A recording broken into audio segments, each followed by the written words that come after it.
Mic வேறு கையில் வச்சுருக்கிறது புது அனுபவமாக இருக்குது. சரி, இது மாட்டிக்கிடுவோமா? இப்படியே பேசுவோம். இப்போ வந்து பார்த்திங்கன்னா, இந்த பெட்டி வந்து எங்கள் மாமனார் மாமியாரோட பெட்டி. கொஞ்சம் தூசியாக தான் இருக்கும். இருந்தாலும் காட்டுறேன். இது வந்து சாதாரண பெட்டி கிடையாதுங்க. என் மாமனார் வந்து பெரிய பட்டறை வச்சுருப்பாங்கள, அப்போ வந்து அதில் உள்ள கஜானா இது எங்கள் வீட்டில் உள்ள எலி செஞ்ச வேலை. இது வந்து தேக்கு மரத்து பெட்டிங்க, சாதாரண பெட்டி கிடையாது. தேக்கு மரத்து பெட்டி. இதை வந்து ஒரு நாள் நாங்களும் ஒரு பெரிய கடை திறந்து அதில் கல்லாப்பெட்டியாக வைக்கணுங்கிறது என்னுடைய ஆசை. இது வந்து தேக்கு மரத்து பெட்டி. இதெல்லாம் எதிர்பார்த்துருக்க மாட்டீங்கள்ல. என் மாமனார் அந்த காலத்துலேருந்து யூஸ் பண்ணியிருந்துருக்குறாங்க. இது வந்து பார்த்திங்கன்னா, அதுக்குள்ளே இது எப்படி திறக்கணும்னு கூட எனக்கு தெரியலையே. என் வீட்டுக்காரர் ஒரு வாட்டி திறந்து காமிச்சிருக்காரு. இப்போ என்னால் திறக்க முடியல. இதை பாலிஷ் பண்ணால் திறந்தாச்சுங்க. இது வந்து பணம்லாம் வைக்கிறது, சில்லறை வைக்கிறது, இந்த மாதிரி போல். இது பார்த்திங்கன்னா ஒரிஜினல் தேக்கு பெட்டிங்க.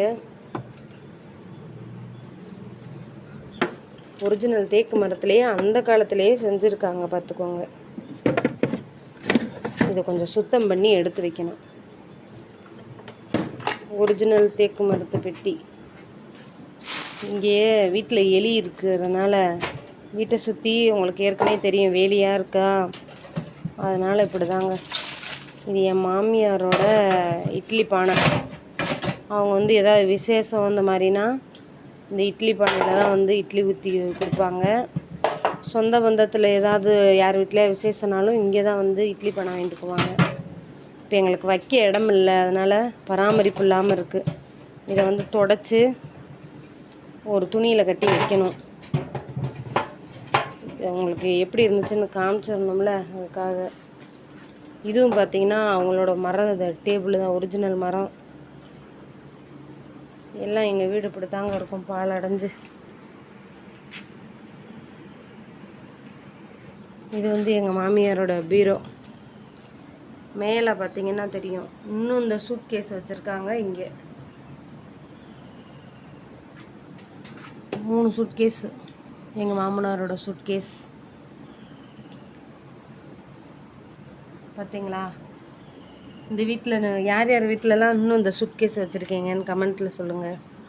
அடுத்து வந்து அரிய பொருள் ஒன்று பார்க்க போகிறீங்க. இதுதாங்க எங்கள் பாத்ரூம் கதவு. உடஞ்சி போய் இப்போ சுமார் 6 மாத காலங்கள் ஆகிறது. இதை மாட்ட முடியாமல் தூக்கி இங்கே வச்சாச்சு. எப்படி இருக்குது பார்த்தீங்களா? பாருங்கள், பழைய பொருட்கள். இந்த மெத்தை என் மகன் பிறந்து நான் பூர்வீகில் வேலை பார்த்தேன்ல, அதுக்கு பணம் வந்துச்சு 20,000 ரூபா. அதில் 6,000 ரூபா கொடுத்து இந்த மெத்தையை வாங்கினேங்க. எங்கள் அம்மா கல்யாணத்தில் வாங்கி கொடுத்த மெத்தை வந்து வீணாக போயிருச்சுன்னுட்டார் என் வீட்டுக்காரர். சரின்னு தருண குழந்த பெற்று வரையில் பிள்ளைய கீழே படுக்க வைக்கக்கூடாதுன்னு இந்த மெத்தை வாங்கிட்டு வந்தேன். இது இப்போ வைக்க இடம் இல்லாமல் இந்த மாதிரி இருக்குது. ஒரு வீடு கட்டினோம்னா இதை நல்லா பாலிஷ் பண்ணி உரகிற போட்டு நீட்டாக வைக்கலாம். இதுவும் பராமரிப்பின்றி இப்படி இருக்குது. வைக்க இடம் இல்லை, அதுதாங்க காரணம். இடம் இல்லாத ஒரே காரணம்தான், வேறு ஒன்றும் இல்லை. அப்புறம் வந்து இது எதில் பழசில் வந்தது. இது நம்ம வீட்டு பொருள் கிடையாது, இது பழசில் வந்தது. இந்த கம்ப்யூட்டர் பழசில் வந்தது, நம்மளது இல்லை. இது வந்து கும்பகோணத்தில் வந்து சப்பர் தட்டிம்பாங்க. உங்கள் ஊரில் பழக்கமானு சொல்லுங்கள். சின்ன பிள்ளைங்களுக்கு ஆடி 18ஆம் பெருக்கு வருது பார்த்திங்களா? அந்த ஆடி 18ஆம் பெருக்குக்கு இதை வந்து நல்லா ஜோடித்து, இதை வந்து இந்த சாமிலாம் இருக்கும், இங்கே சாமி போட்டாலாம் ஒட்டிக்கலாம். இங்கே ஒரு சாமி, இதுக்குள்ளே ஒரு சாமி ஒட்டி இதை மேலெல்லாம் டிசைன்லாம் பண்ணி, இந்த இங்கனக்குள்ளே ஒரு ஆணி இருக்கா, இதில் கயிறு கட்டி பிள்ளைகிட்ட கொடுத்துருவாங்க. பிள்ளைங்க வந்து அதை இழுத்துக்கிட்டே போவாங்க. இது ஆடி 18ஆம் பெருக்குக்கு கும்பகோணத்தில் இது வந்து விசேஷமாக இருக்கும். இப்போ எடுத்து கொடுத்தோம்னா சண்டை போடுவாங்க. 2 இருக்குது, அவனுக்கு ஒன்று இருக்குது, அந்த இருக்கு பாருங்க. சின்ன பையலுக்கும் இருக்குது, இவனுக்கும் இருக்குது. ஆனால் எல்லாமே தருணுக்கு வாங்கினது தான். இவனுக்கு பிறந்த பிறகு புதுசாக வாங்கலை. இது கொஞ்சம் நல்ல பெரிய வண்டியாக இருக்கும். அது சும்மா சாதாரண சின்ன சப்பரை தட்டி. இது மேக்கப் பண்ணால் எப்படி இருக்கும்னு நான் உங்களுக்கு கீழே ஒரு ஃபோட்டோ போடுறேன் பாருங்கள். அவ்வளோதாங்க. இந்த ஆடி மாதம் மட்டும் இதை வந்து யூஸ் பண்ணுவாங்க. அப்புறம் தூக்கி இப்படி ஓரமாக வச்சிடுறது. அந்த ஆடி 18ஆம் பெருக்கு வரும்போது மட்டும்தான் இதை எடுப்போம். இது வந்து இதோட வேலை. வேறு என்னன்னு பார்த்திங்கன்னா, வேறு சொல்லக்கூடிய அளவுக்கு இதெல்லாம் அன்னக்கூடை டை. அன்னக்கூடை செய்வோம்ல, அந்த டை.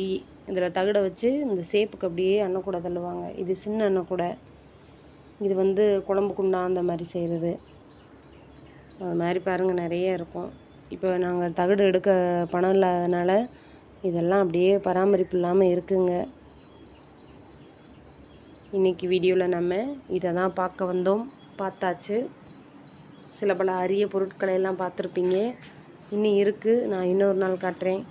இந்த வீடியோ பிடிச்சிருந்தா லைக் பண்ணுங்கள், ஷேர் பண்ணுங்கள், கமெண்ட் பண்ணுங்கள். நம்ம சேனலை மறக்காமல் சப்ஸ்கிரைப் பண்ணிக்கோங்க. இந்த மாதிரி அரிய பொருட்கள்லாம் இன்னும் நிறைய இருக்குது, காட்டுறேன். பார்ட் 2ல் காட்டுறேன். சரிங்களா? பாய்.